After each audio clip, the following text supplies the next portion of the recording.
Які трывожны план прыдумаў Лукашенко? Чаму яго топ-чыноўнік скардзіцца на сваіх калег? А таксама, што вядома пра страляніну, якую зладзілі беларускія сілавікі? Вітаем, сябры! Гэта наша Ніва, і зараз мы ўсё вам раскажам. Сёння ў Лукашэнкі прайшла важная нарада. Цяпер ён заняўся тэмай ракетнага будаўніцтва, прычым гаворка ідзе не пра космас, а пра зброю. Амаль ніякіх падрабязнасцяў з нарады не паказалі, бо галоўная частка прайшла за закрытымі дзвярыма, за якія выставілі нават прапагандыстаў. Але ж у сваёй уступнай прамове Лукашенко пахваліў сам сябе і прысутных, а таксама прагаварыўся пра сваю новую ідэю. Падобна, што ён хоча стварыць у Беларусі вытворчасць расійскіх ракет. Мы обсудим этот вопрос сегодня, и я посоветуюсь с президентом России, каким образом будем действовать совместно и интересно ли Российской Федерации будут наши предложения и наши дальнейшие шаги по модернизации и созданию ракетного производства внутри нашего Союза. І гэты план Лукашэнкі выглядае даволі трывожным, бо любая падобная вытворчасць становіцца законнай цэллю для удараў. Па выніках нарады выступіў старшыня Рады бяспекі Александр Вальфовіч, які расказаў пра яшчэ адну прыдумку Лукашэнкі.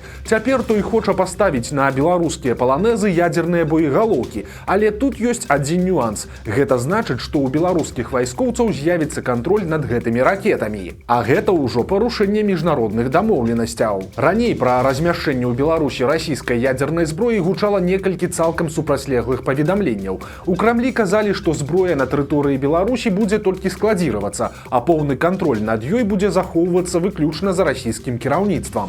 Лукашенко ў сваю чаргу пераконваў, што пры патрэбе і ён таксама зможа куды-небудзь жахнуць ядзеркай. Для гэтага, маўляў, будзе дастаткова пазваніць у Маскву. У той жа час некаторыя незалежныя аналітыкі выказвалі сумневы ў тым, што ядзерныя ракеты сапраўды перадаюць у Беларусь. Яны не выключалі, што ўсё гэта блеф кіраўніцтва Мінска і Масквы. Дзікуха адбываецца ў Гомелі. У некаторых школах Новабелецкага раёна горада вырашылі сэканоміць на працы рабочых і прымусілі класці плітку на школьных падворках вучняў і настаўнікаў. Пра гэта піша выданне «Флагшток» са спасылкай на суразмоўцу са сферы адукацыі. Прычым, па інфармацыі журналістаў, такое рашэнне было прамым указаннем чыноўнікаў. Адказны за яго кіраўнік раённай адміністрацыі Сергей Янковіч, які і загадаў кіраўніцтву некаторых школ самастойна пакласці плітку на сваёй тэрыторыі, не прыцягваючы прафесійных рабочых. А вось у якасці матэрыялу школам выдалі старую плітку, якую знялі ў цэнтры горада. Педагогаў для гэтага тэрмінова выклікалі з адпачынкаў, і яны былі вымушаныя самастойна чысціць плітку ад цэменту і вазіць яе да месца кладкі. Займаліся гэтым у тым ліку і завучы, а таксама да працы прыцягнулі старшакласнікаў на канікулах і выпускнікоў. Асфальт з месца кладкі школы таксама здымалі за свае грошы. Але ў адной са школ настаўнікі не змаглі добра пакласці плітку, і мясцовая ідэолаг Аксана Рудзянок загадала яе перакласці наноў. Флагшток адзначае, што сродкаў на аплату прафесійных рабочых у навучальных установах няма, бо гэта каштуе ад 25 да 60 рублёў за кладку 1 квадратнага метра. А браць на гэта грошы з бюджэту адміністрацыя раёна школам забараніла. Беларуская міліцыя зноў страляе. На гэты раз, каб спыніць забойцу. Віцебскім сілавікам пазваніла спалоханая жанчына, якая паведаміла, што яе 17гадовую дачку забівае знаёмы. На месцы міліцыя убачыла мужчыну, які сапраўды біў нажом маладую дзяўчыну. Усе патрабаванні ён праігнараваў і нават кінуўся з нажом на сілавікоў. У выніку яго спынілі толькі некалькі стрэлаў па нагах. У выніку пацярпелую дзяўчыну даставілі ў рэанімацыю. Агрэсара таксама перадалі медыкам, але пасля бальніцы яго чакае СІЗА і крымінальная справа за замах на забойства 2 і больш чалавек. Ужо вядома, што нападнік быў пад уздзеяннем нейкіх псіхатропных рэчываў і раней меў судзімасць па наркатычным артыкуле. Цяпер яму пагражае ад 8 і да 25 гадоў за кратамі. Топавы чыноўнік Лукашэнкі паскардзіўся, што пасля некаторых прапагандысцкіх лекцый людзі перастаюць падтрымліваць уладу. Нечаканую заяву зрабіў першы намеснік кіраўніка адміністрацыі Лукашэнкі Владзімір Пярцоў. Па факце ён з'яўляецца сёння галоўным ідэолагам Беларусі, і праца іншых ідэолагаў чыноўніку вельмі не падабаецца. Маўляў, прапагандысты ў рэгіёнах працуюць па накатанай, без агенчыка і крэатыву, а часам іх лекцыі і ўвогуле маюць адваротны эфект. То бок людзі, паслухаўшы праўладнага аратара, зусім перастаюць падтрымліваць уладу. Таму Пярцоў абяцае новыя правілы, і цяпер ён збіраецца ацэньваць эфектыўнасць працы ідэолагаў і прапагандыстаў. У тым ліку праз колькасць падпісчыкаў і гледачоў у сацыяльных сетках. І гэта цікава, бо у тым жа Ютубе бачна, што лукашэнкаўскую прапаганду беларусы амаль што не глядзяць. Таксама цікава, што з гэтым будуць рабіць ідэолагі. Магчыма, яны проста пачнуць купляць ботаў і накручваць сабе прагляды. Яшчэ адна страшная ноч. Россия ударила ракетами и беспилотниками по заходней Украине. У Львове один человек загинул и яшчэ двое потерпели. У городе Мукачево поведомляется об 12 потерпелых, пожары и разбурэнні склада. Одна з ракет трапила у амерыканскае прадпрыемства по вытворчасці электронікі ў Закарпатскай вобласці. Мясцовыя улады паведамілі, што гэта быў цалкам грамадзянскі аб'ект, які не мае нічога супольнага з абаронай ці вайскоўцамі. Праз гэта насцярожыліся нават суседзі. Палякі ўначы падымалі авіяцыю і праводзілі сістэмы супрацьпаветранай абароны і радыёлакацыйнай разведкі ў рэжым павышанай баявой гатоўнасці. Прычынай такой трывогі стаў нядаўні выпадак, калі ў Люблінскім ваяводстве упаў і выбухнуў беспілотнік. На шчасце, абышлося без пацярпелых, але чый гэта быў дрон, пакуль невядома. Ужо гучаць версіі, што ён мог заляцець з тэрыторыі Беларусі.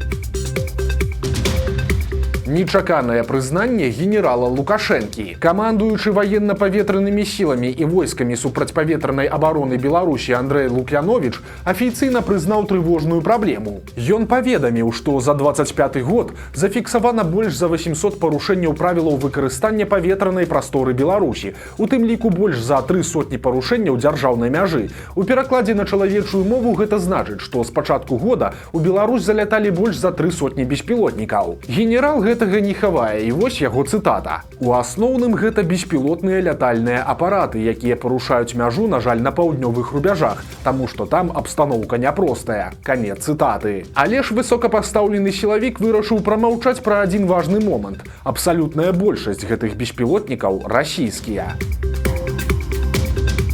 Вам нешта не падабаецца? Тады чакайце сілавікоў. Звычка затыкаць беларусам рот пагрозамі і міліцыяй апошнім часам пераходзіць усялякія межы. Чарговая такая гісторыя з Гродна, дзе гарадскія ўлады забаранілі вулічным музыкам выступаць у цэнтральных дворыках, у тым ліку на папулярнай у жыхароў маставой. Пад забарону таксама трапіла гучная музыка з калонак і дыджэй-сеты. Гэтае рашэнне выклікала ажыятаж у сацыяльных сетках. Многія гродзенцы лічаць, што гэтая забарона пазбавіла горад адной з яго асаблівасцяў, і аказалася, што за каментарыямі пільна сочаць сілавікі. Адзін з праўладных каналаў нават паведаміў, што людзей, якія выказваюць незадавальненне, ўжо выклікаюць у міліцыю. Іх віна ў тым, што яны абвінавачваюць уладу ў забароне канцэртаў. Цытата. Усе каментатары ўжо ўстаноўленыя кампетэнтнымі органамі. Феерычная крымінальная камедыя адбылася з мінскім чыноўнікам. Проста даслухайце гэтую гісторыю да канца. Мужчыну, які кіраваў філіялам аднаго з прадпрыемстваў цяжкай прамысловасці, затрымалі за карупцыю. Ён браў грошы ў бізнесменаў і пасля забяспечваў ім перамогу ў тэндарах. Такім чынам начальнік зарабіў 145 тысяч беларускіх рублёў. Але галоўнае тут не гэта. Аказалася, што ў 2011 годзе гэтага чыноўніка ўжо судзілі за хабар. Прычым тады ён браў грошы роўна ад тых жа бізнесменаў, што і цяпер. Атрымліваецца, што пасля той крыміналкі ён ці то праскочыў міма турмы, ці то што яшчэ, але ў выніку нячыстага на руку кіраўніка зноў адправілі на кіраўнічую пасаду, а ён ізноў заняўся карупцыяй. Рубрика «Даўно пра вас не чулі». Кішэнная лукашэнкаўская псеўдаапазіцыянерка Ганна Канапацкая пахвалілася навіной. Цяпер яна ўвайшла ў склад сумна вядомай камісіі генпракурора Шведа па вяртанні эмігрантаў. Прычым Канапацкая фігуруе там як генеральны дырэктар прававой установы з назвай «Грамадскі цэнтр заканадаўчых ініцыятыў». Чым займаецца гэты цэнтр, ніхто не ведае. Але ж у гэтай камісіі кампанія ўспадарыні Канапацкай будзе яе вартая. Прапагандысты Маркаў, Азаронак, Мукавошчык і Пуставы, фаварыт Лукашэнкі Баскаў, кіраўнікі сілавых ведомстваў, старшыня БТ Іван Эйсмант і іншыя падобныя персанажы. Чарговы завочны суд над апанентамі Лукашэнкі. Цяпер так званая спецыяльная вытворчасць чакае удзельнікаў ініцыятывы «Честныя людзі». У 2020 годзе прадстаўнікі гэтай суполкі арганізавалі незалежнае назіранне на выбарах, стварылі платформу «Голас» для падліку галасоў і заклікалі беларусаў насіць белыя стужкі як сімвал сумленных выбараў. Пасля падаўлення пратэстаў і рэпрэсій «Честныя людзі» засяродзіліся на падтрымцы пацярпелых і медыядзейнасці. У выніку ў лютым 22 года КДБ прызнаў ініцыятыву экстрэміскім фарміраваннем. Цяпер жа 4 чалавек у Беларусі чакае завочны суд. Гаворка пра Алену Жываглот, Зарыну Сарокіну, Олега Давыдчыка, а таксама Тимофея Малахоўскага. Іх вінавацяць па цэлым шэрагу крымінальных артыкулаў, сярод якіх кіраўніцтва і ўваходжанне ў экстрэміскае фарміраванне, паклёп на Лукашэнку і яго абраза, распальванне варожасці і заклікі да санкцый супраць Беларусі. Беларускія пенсіянеры працягваюць шакаваць сваёй даверлівасцю. Цяпер міліцыя расказала чарговую гісторыю з Мінска. Махляры ўзялі ў абарот 80гадовую жанчыну і пераканалі яе, што зламыснікі хочуць прадаць яе кватэру. А каб гэтага не адбылося, то бабуля мусіць тэрмінова прадаць кватэру сама і пакласці грошы на бяспечны рахунак. Жанчына паверыла, але ж нечакана яе выратавалі рыэлтары, якія адмовіліся брацца за падазроную здзелку. Калі махляры зразумелі, што грошай ад пенсионерки не атрымаюць, то яе вырашылі выкарыстаць у якасці кур'ера. Ну это же я же с банком все это говорила. Моя задача прийти, сказать кодовое слово, забрать деньги. Спачатку пенсіянерка забрала ў іншай ахвяры 30 000 даляраў і перадала іх куратарам. Затым яна паехала да яшчэ 2 падманутых жанчын, у якіх узяла яшчэ 45 000 даляраў. Праўда, нейкім чынам у гэты момант у сітуацыю ўмяшаліся сілавікі, якія спынілі бабулю і змаглі вярнуць грошы. Але ж пенсіянерка цяпер стала фігуранткай крымінальнай справы аб махлярстве. Геніяльны злачынны план. Мінчук прадаў сваю машыну, а пасля сам яе скраў у новага гаспадара, каб прадаць яшчэ раз. 25гадовы хлопец меў дадатковы ключ, і ўначы ён спакойна сеў ва ўжо чужы БМВ і накіраваўся ў Расію.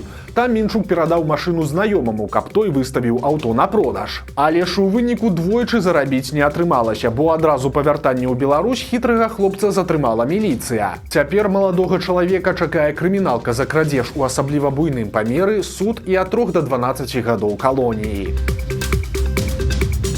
Беларусы гінуць на дарогах. Ва Ўшацкім раёне мужчына на Рено зляцеў з трасы ў кювет, пасля чаго машына некалькі разоў перакулілася. Сам кіроўца выжыў, але яго 57гадовая пасажырка загінула. А ў Мінску проста на праспекце Незалежнасці адбылася жудасная аварыя. Кіроўца Джылі не справіўся з машынай, выехаў на сустрэчную паласу і ўляцеў там у фуру. У выніку кіроўца легкавіка атрымаў цяжкія траўмы і сканаў на месцы. Мінскі архітэктар самастойна збірае унікальныя машыны. Уладзімір Мацельскі стварыў першы ў Беларусі хот-род. Так называюць аўто, мадыфікаванае для гонак. Выглядае беларускі хот-род наступным чынам. Прычым Мацельскі нават афіцыйна зарэгістраваў марку аўто, назваўшы яе «Матве». Гэта абрэвіатура з пачатковых літар яго прозвішча і імя. Машына прайшла ўсе экспертызы і атрымала дазвол ад ДАІ на рух па горадзе. Прычым гэта не адзіная распрацоўка. У мужчыны ёсць і вось такі пазадарожнік, які пры патрэбе трансфармуецца ў кабрыялет ці пікап. Вось такія навіны чацвярга. Подписывайтеся на канал, ставьте лайки альбо дизлайки и выказывайте заўвагі ў каментарах. И, конечно, читайте нашу Ніву, глядите нашу Ніву и любите Беларусь. До сустрэчы заўтра.